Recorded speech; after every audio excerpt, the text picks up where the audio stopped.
And the local stories you care about. News Talk 1330 WLBB, Carrollton.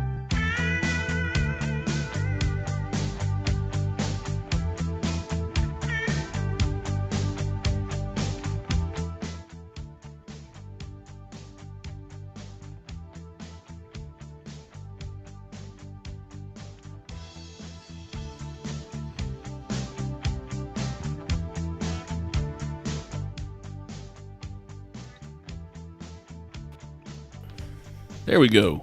Good morning. Welcome to the News Talk 1330 WLBB Facebook page. The Community Voice Program. Sorry, I was distracted.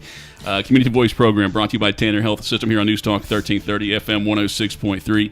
And this morning, you can see us on Facebook Live, the News Talk 1330 WLBB Facebook page.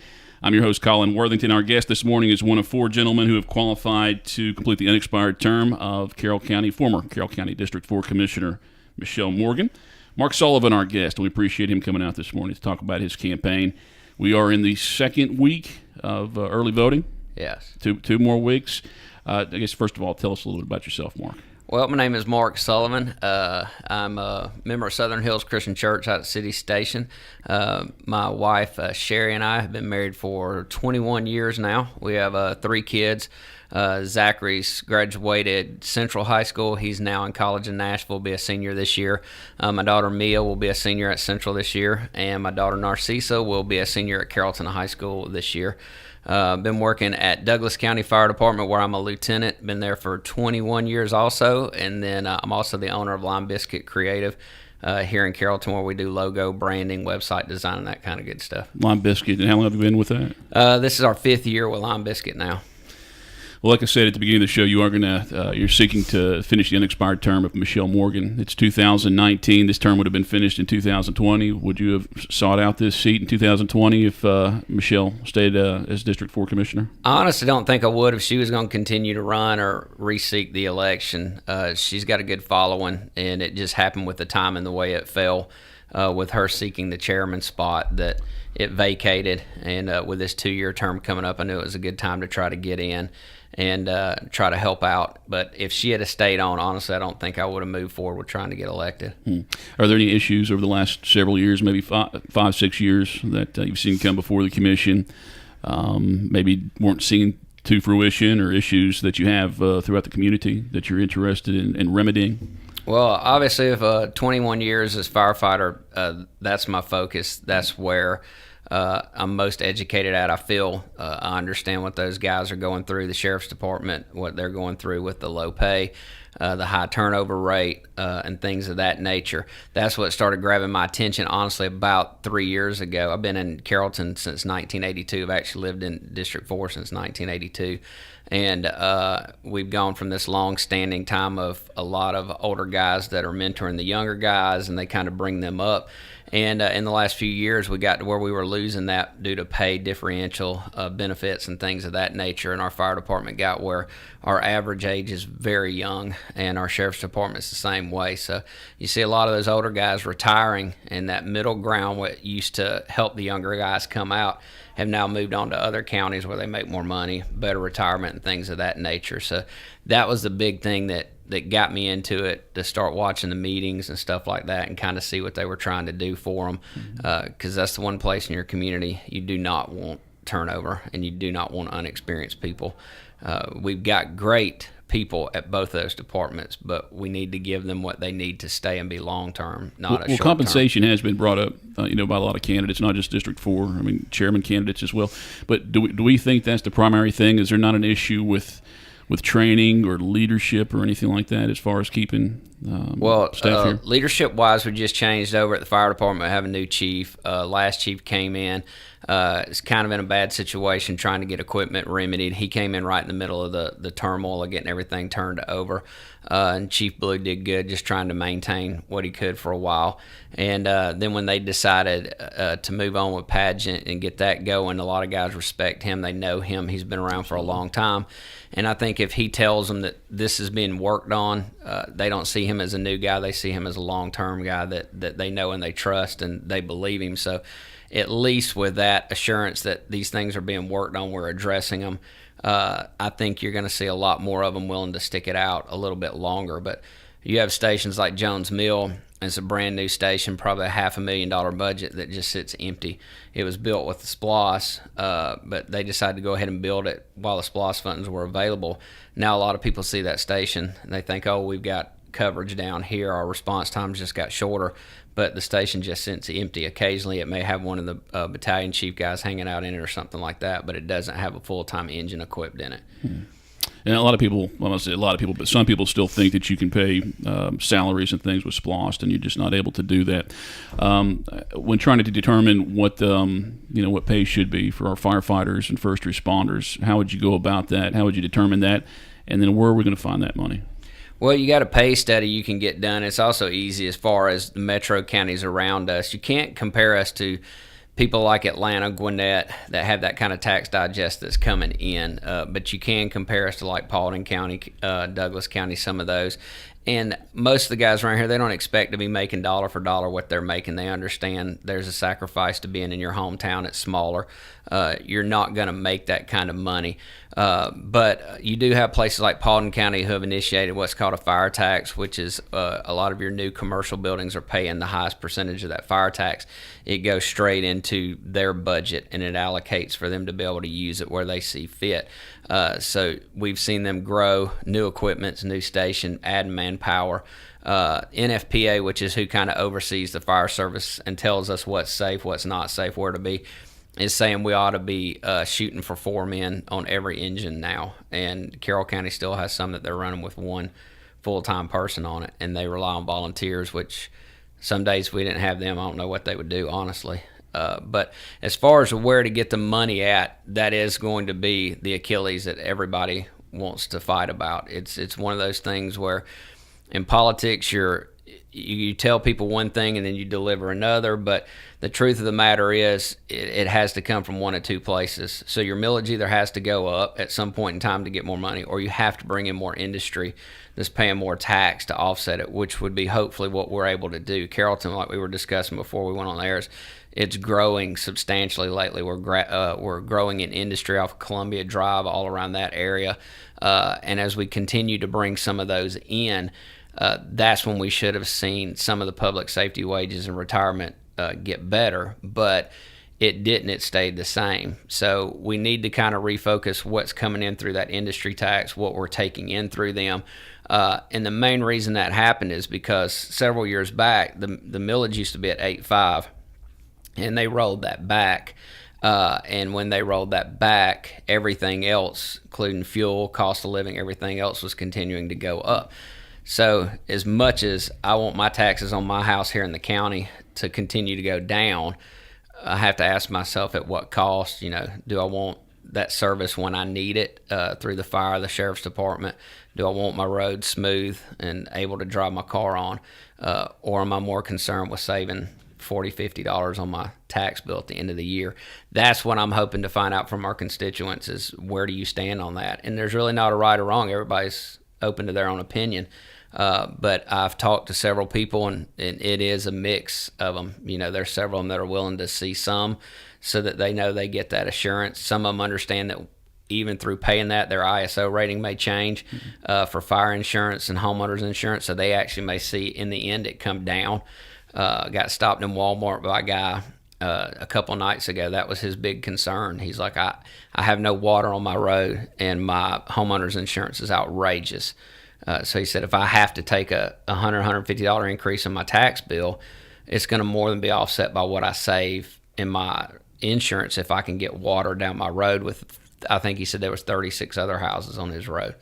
So I think that's where we're going to have to look at it as where that money's coming in from industry, continue to bring them in, and then as they come in, make sure that it's allocated to those appropriate places and let those guys know that it's coming. So how urgent is that need then to get extra money to pay our first responders more? I think it's like top priority for the county right now.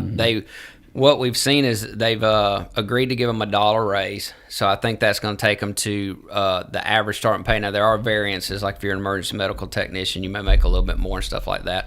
It's going to take them to about $9 to $9.50 an hour.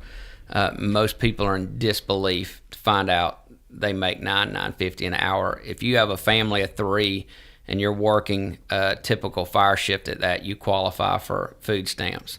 And so our firefighters and sheriff's department should not be having to rely on that to be able to make a living. I'm not saying they ought to be at $55,000, $65,000 coming in. We can't afford that. But there's got to be a happy medium where we can help these guys out and make sure that at least they feel a little bit more comfortable that long-term, 5 years, 10 years, that there's a plan in place that's going to help them be able to sustain. Okay, and that's what I was looking for, kind of a period, because we've got the budget, the proposal already out there. Whoever's elected into District 4 and District 5 at this time will have the opportunity to vote on it before August. But, would you support a millage rate increase to get a little extra money in there at this time? I mean, do you think it's that crucial at this time, or we need to get more money in there? I personally will, only because I've seen a family in need when they call the fire department. I've seen them when they call the sheriff's department, and a senior citizen couple that's in their 80s that's never had to call us before, and their husband's dying, and they have no clue what to do, and they're in that panic stage and grief stage, and they may not see that immediately, but when that time comes, trust me, that's when you want the most talented people with the best skills to show up to your house. And so sometimes it takes a little bit of giving to get that kind of comfort. You hope you never have to have it, just like car insurance, stuff like that. But when you do have to have it, you're hoping that you've been paying for the best the whole time. But with that said, I'm in office if elected to represent my constituents, not my own interests. So if they come see me or call me or email me, and that's the majority voices that, hey, this is not something we support, we're willing to ride on this risk for a while, then that's what I'm going to do. Mark Sullivan, one of 4 candidates running for the District 4 seat on the Carroll County Board of Commissioners. He is our guest this morning. If you have questions or comments for him, please call us at 678-601-8255, 678-601-TALK, or you can post comments and questions on the News Talk 1330 WLBB Facebook page, and we'll take a peek at those during this break. We'll come back more with Mark Sullivan after this break. Community Voice, brought to you by Tanner Health System, News Talk 1330, FM 106.3. At Tanner, we're advancing health throughout West Georgia and East Alabama, because we know that exceptional care isn't based on how many patients we serve, but how well we serve them. That's why we're focused on quality, delivering the best possible care for our patients. It's why we're expanding our clinical services and building new facilities to serve our growing community. And it's why we're looking beyond our hospitals and medical practices to develop sustainable wellness and preventive health programs in our region. What makes a hospital great has changed. It's not how many beds we have. It's how well we care for the neighbors who need them. Delivering the right care to every patient, every time, is how Tanner is advancing health with medicine beyond measure. Learn more at tanner.org or find a physician on our medical staff by calling 770-214-CARE. Just because.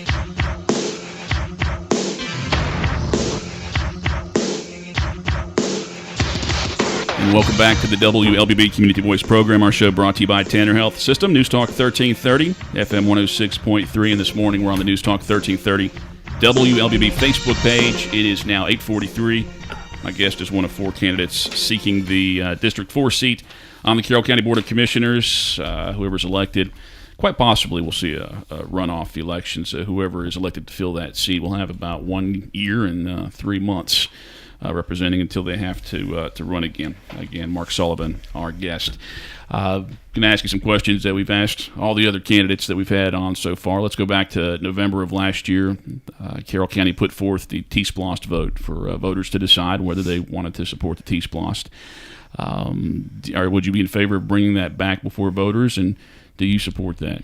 Well, T-Splost has been brought up now twice, voted down both times. So to me, bringing it up a third, I don't see any difference in the opinion of the citizens. But T-Splost itself is a tricky situation, because when they started allowing counties to actually implement or to have voted on, they put you in a region. So you initially weren't in like just Carroll County, you were in a region with several other counties, and it was voted on by those regions. Now, so that's what you're counting. I was trying to think, did we really have twice? But you're the initial one that was put forth by the state. Yeah. So if you wanted to use this and implement it, you already had to have a SPLOST in place as well. So a lot of citizens already see a SPLOST tax as the government can't maintain its budget, it doesn't know what it's doing, so the list goes on and on with their reasoning behind it. And so to get that 1 cent sales tax voted in is already tricky. And so then to go in and try to convince them that we're bringing this T-SPLOST on board, I think it wasn't presented correctly a lot of times. A lot of people thought it was a busing system or some kind of transit thing that they were voting on. And so it got shot down when it came up. But, if it's one of those things where it's taking a different approach, we educate people a little bit better, you may actually see it stand a better chance of passing. But everybody, and I do mean everybody that I've asked about it in our area, has said no, they want no part of it. So I don't see it changing with it coming back on the ballot again. Mm-hmm. It's not to say we don't need the benefits, but I don't see it changing. Mark Sullivan, our guest on this morning's Community Voice program, running for District 4 to finish the unexpired term of Michelle Morgan. Now Morgan was in that seat for 6 years, and talking to candidates and talking to people who are interested in these races here, District 4 and District 5, they do keep bringing back two things that she was supportive of in the last 2 years. And I'll ask you again, just because they keep bringing these up, they weren't in favor of the Sunday sales, that referendum being brought before voters. Is that something you supported, allowing voters to decide on Sunday sales anyway? I'm a states' rights person. I believe in states' rights. I always believe the public itself has a right to vote on the majority of everything. I think they have their opinion. But it's not like you can't access alcohol anytime unless this vote passes, strictly relying on Sunday sales. And you still have a really conservative core in Carrollton and Carroll County, which I consider myself extremely conservative. I don't believe it's too much to ask to set aside Sundays to not have those sales implemented. But I did talk to Michelle about it, and I believe her personal opinion versus what she felt her constituents were pushing was a little bit different, and that's why she went in that direction. But we also have a lot of the people in our district that we've been talking to that are saying, well, we feel like there's other interests that were involved and whatnot. I don't question that. I don't know that answer. But for me personally, I would just assume that it not be on the ballot, that Sundays was just set aside for worship service, days with your family, and that's 1 day a week. I don't think it's too much to ask. I believe June 1st marked 1 year that Carroll County started the Carroll Connections transportation system. Now it's being paid for through a grant, and it's part of a or it's actually comparable to the regional system. Other counties are doing something similar. The transportation does not go out of Carroll County. But again, looking back at it for 1 year, is this something that you would have supported initially, and would you continue to support it once this grant runs out and Carroll County is, in theory, left with paying for that? Right. I think it's something that's got to be looked at close. It seems to be doing a good job right now. I know a couple of people we've talked to that actually have used it and accessed it. My understanding of it is they have to call 24 hours in advance, schedule their ride, and then it's $3, I believe, to take them anywhere in the county, and then they get to schedule their ride to come back. But with that grant, it's an easy decision. Take that money and run. But I think what needs to happen, and unfortunately I don't have an educated answer on this part yet, this is one of the things I actually want to sit with the commission and look at, is to start talking to these people that are using this service, the people that are going and making this their primary transportation. What difference has it made to you? And then start seeing, okay, what's this thing going to start costing us once this grant runs out? Because it's like everything else, that money has to come from somewhere, and that's going to be a pretty high budget line item.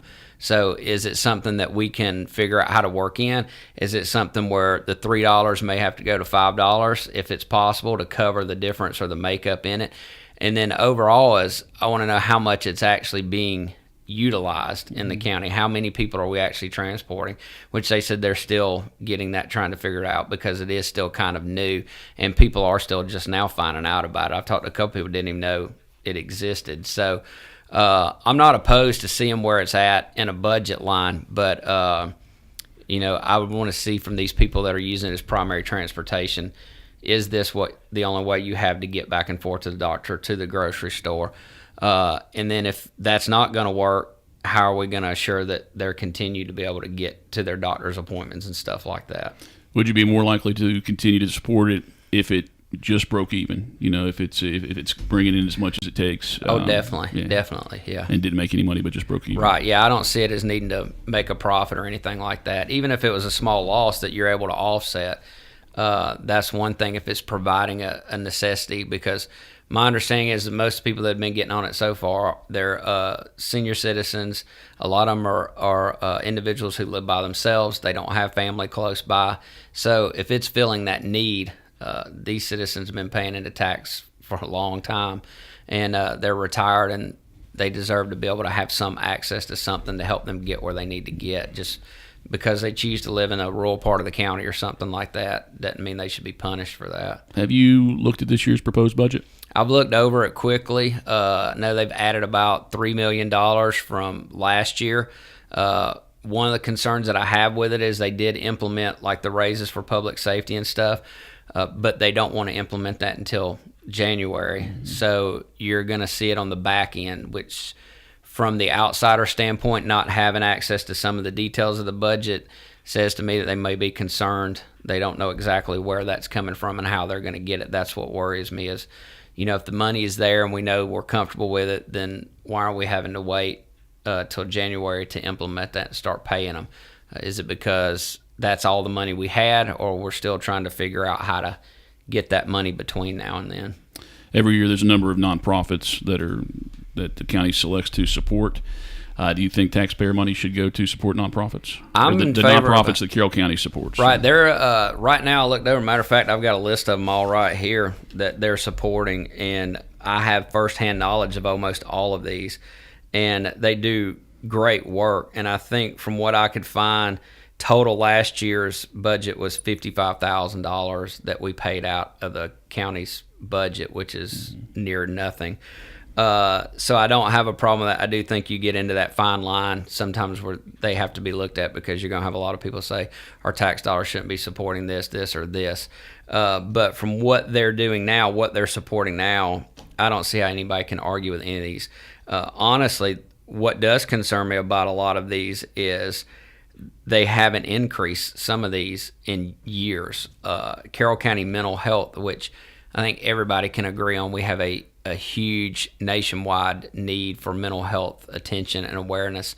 And Carroll County Mental Health does incredible work, and we see time and time again on the news, whether it's with these the mass shootings or things of that nature, where these people needed some type of mental health intervention. They weren't able to get it. There was no funding for it.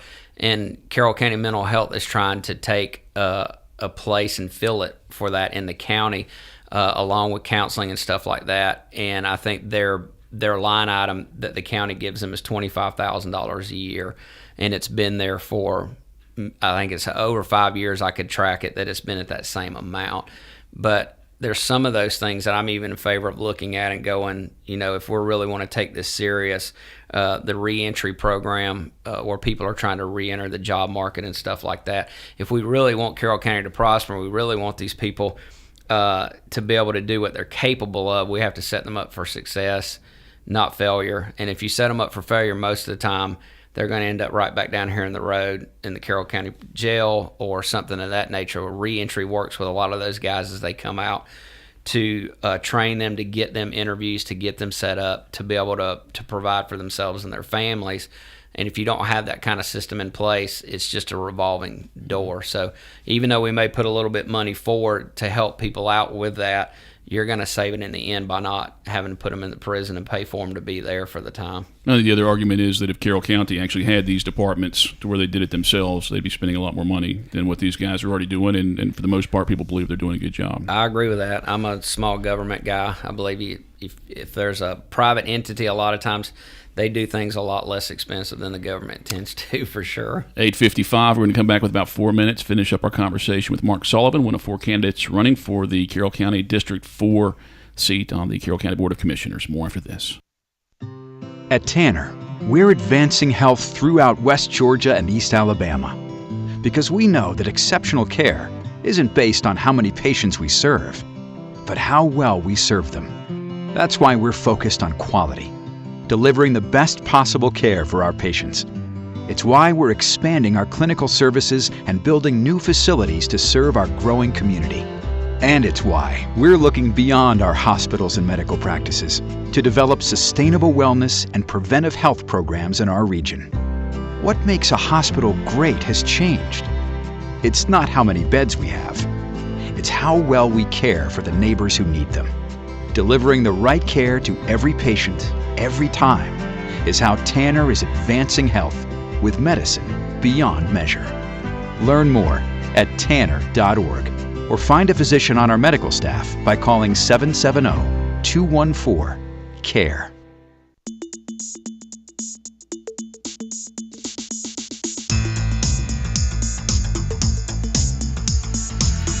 All right, 4 minutes left in this morning's Community Voice program. Our show brought to you by Tanner Health System, News Talk 1330, FM 106.3. Mark Sullivan, our guest this morning. Going to wrap up our program, talk about, as far as the chairman races and commission races, there's a lot of talk about growth and maybe maintaining the agriculture community. What are your beliefs on growth? We talked a little bit about it, getting industry in here as far as being able to raise money, collect additional revenue for the county budget. When you look at Carroll County, I mean, do you hope to keep it the same way? Are you open to growth in the southern part of the county? I believe that your areas that have been, like through the comprehensive plan, the land use map, have been designated agriculture, they need to stay that way. I don't believe you need to infringe on any of that. We have areas within, although not a lot, we have areas within some of the cities where we can continue to build and bring in without using that property. I live on Old Noonan Road, so I kind of have a mix of the two. I've got agricultural land around me, and then within a mile, I've got heavy commercial. So I'm in favor of growth at an appropriate level. I want to know what that growth brings to the county, because not all growth is good. Is it going to bring in a good tax digest for us that's going to be able to help us pay for things, or is it going to be a burden to us? But when you bring growth in, you also bring in the need for housing, for roads being kept up, for the schools.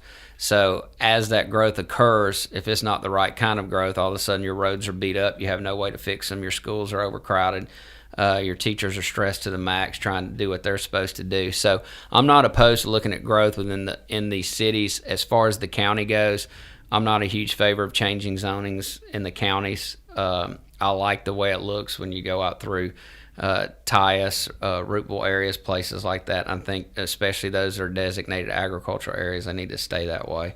We talked about generating revenue by bringing in an industry, but how would you work it through to decide whether to give a tax abatement to some industry or business that would come in?